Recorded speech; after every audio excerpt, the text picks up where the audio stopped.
তুমি মোৰ প্ৰথম আৰু শেষ ভাল পোৱা।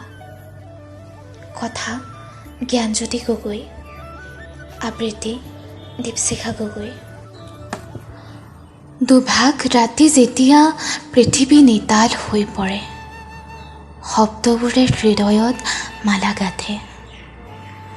দুচকু মুদি যেতিয়া নিদ্ৰামগ্ন হ'ব খোজোঁ, মোৰ বুকুৰ মাজত তোমাক অনুভৱ কৰোঁ। তুমি নুসুধিবা মৰম কিমান আছে, বিশাল আকাশৰ জানো শেষ আছে? যদি জুখিব পাৰা সাগৰৰ গভীৰতা, জুখি চাবা এবাৰ, মৰম কিমান আছে বুজি পাবা। যদিও কয় কোনোবাই আনি দিম জোন তৰা, মই মাথো কম মোৰ হৃদয়ত চাবা, জোন হৈ জিলিকি তুমিয়ে আছা।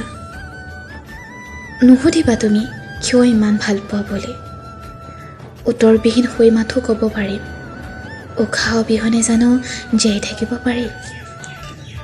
ধন্যবাদ।